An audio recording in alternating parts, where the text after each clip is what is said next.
Assalamualaikum warahmatullahi wabarakatuh ya. Jumpa lagi saudaraku, Jumat lagi ya dimanapun Anda berada. Menanggapi komentar saudara kita ya, kaitannya dengan bimbang ketika mengambil sebuah keputusan.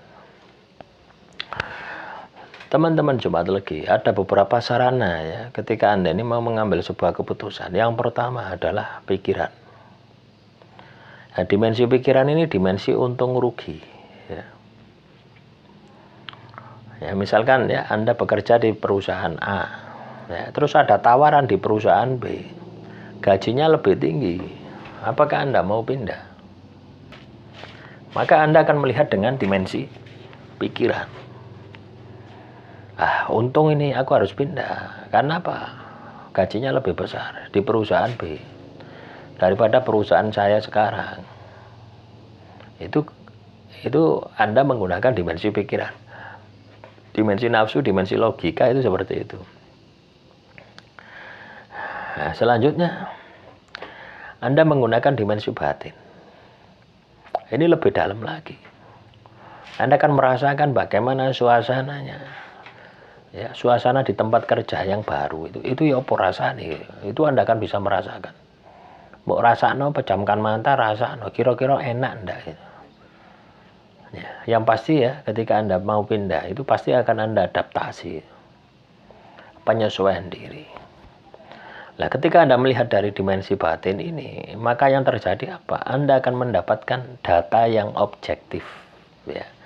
Bukan data yang menurut penglihatan Anda, bukan data yang menurut pikiran Anda sing enak-enak tok. Itu dimensi pikiran itu njaluk sing enak-enak tok. Tapi dimensi batin Anda akan bisa melihat yang tidak enak kelihatan, yang enak juga kelihatan. Tapi ketika dua hal tadi, dimensi pikiran dan dimensi batin tidak bisa Anda gunakan, Anda masih bisa minta sama Tuhan. Ya, minta petunjuk sama Tuhan. Sambung noroso. Nah, biasanya orang itu menjalankan sholat istiharoh gitu ya. Sholat mohon petunjuk. Ini bisa Anda lakukan. Itu sarana yang harus Anda lakukan. Ketika akan memutuskan sebuah perkara itu. Nah, ketika Anda melakukan tiga tadi, terus dibandingkan plus minusnya. Mana yang terbaik, mana yang tidak terbaik. Mana yang terbaik, mana yang terbaik. Tapi kebanyakan Anda akan menggunakan dimensi pikiran. Ya, itu adalah manusiawinya di situ. Kenapa kok harus dimensi pikiran? Karena ya pinginnya tidak rugi, ya. Pinginnya kan itu saja. Ya, tapi kadang ketika kita itu bisa menggunakan dimensi batin, kita itu bisa melihat menggunakan petunjuk Tuhan, itu sangat luar biasa. Nah, siapa yang harus ditundukkan? Adalah nafsu Anda, diri Anda sendiri gitu. Itu akan bertentangan dua hal yang sangat luar biasa ya. Di sisi lain pikiran Anda, di sisi lain pikiran Anda, di sisi lain batin Anda. Ya. Makanya momentum di bulan suci Ramadan ini ya. Ini adalah momentum untuk mengendalikan pikiran Anda. Mengendalikan hawa nafsu. Lah itulah yang dikendalikan. Itulah yang dimaksud dengan hawa nafsu itu. Ya, kalau Anda bisa menundukkan hawa nafsu Anda, maka bimbang itu tidak ada. Karena Anda akan bisa melihat dari sesuatu yang itu memang sebenarnya gitu. Sesuatu yang utuh, bukan sesuatu karena pengaruh pikiran Anda. Anda pintar ya pasti pengaruhnya pintar. Anda goblok ya pengaruhnya goblok. Dan itu akan mempengaruhi pandangan Anda. Ketika pandangan Anda terpengaruh, maka keputusan Anda akan terpengaruh. Lah manusia ini kebanyakan pengaruhnya yaitu kepentingan, karena kepentingan. Sehingga dia tidak bisa melihat dari sisi-sisi yang lain. Sisi hambatan, sisi kendala. Anda katakanlah sekarang di perusahaan A ya, besok di perusahaan B. Ditawari dengan gaji, sekarang gaji Anda 5 juta. Perusahaan B ditawari gaji 10 juta. Ya, kalau Anda hanya melihat dari sudut pandang pikiran Anda, maka Anda akan melihat yang besarnya saja. Wah, 2 kali lipat dari gaji saya sekarang. Kalau saya pindah di perusahaan B, muncul angan-angan, wah saya nanti bisa beli motor, saya bisa beli sapi, bisa beli, muncul angan-angan tadi.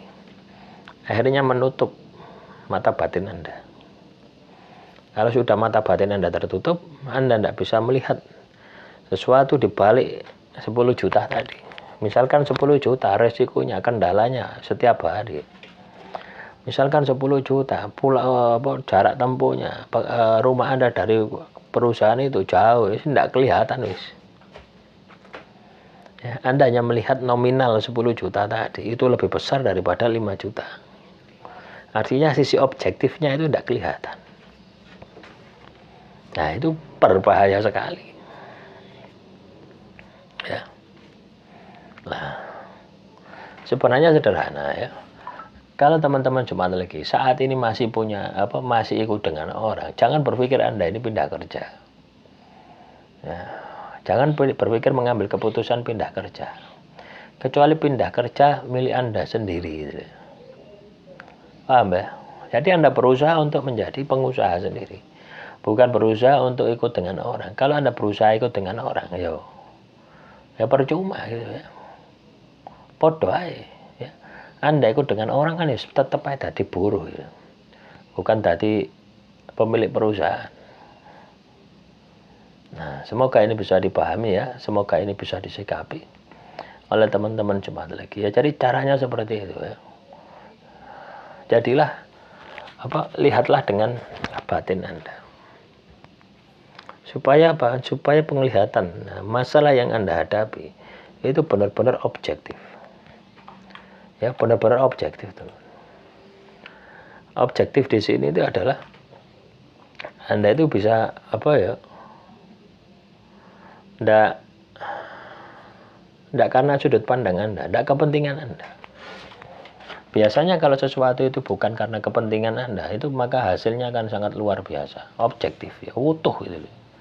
Ibarat Anda itu melihat ini ya. Kalau subjektif, saya akan melihat ini saja. Tapi kalau ini adalah objektif, saya akan melihat semuanya ini kelihatan utuh ya dari berbagai sisi. Sehingga ketika menyimpulkan sebuah masalah itu akan lengkap. Tapi kalau Anda hanya melihat dari sisi ini, Anda hanya tahu fungsinya. Coba ketika ditaruh seperti ini, ya ternyata ini tidak bisa diolor sampai jauh, hanya batas 15 cm misalkan. Atau ketika ini dia dipakai ini sangat kaku sekali, tidak akan kelihatan. Tapi ketika Anda melihat dengan batin, kelihatan semua. Nah, semoga penjelasan ini ya bisa menambah wawasan Anda dan Anda bisa melakukan apa yang harus Anda lakukan. Demikian yang bisa saya sampaikan. Semoga bermanfaat. Assalamualaikum warahmatullahi wabarakatuh. Salam Rahayu, Rahayu, Rahayu.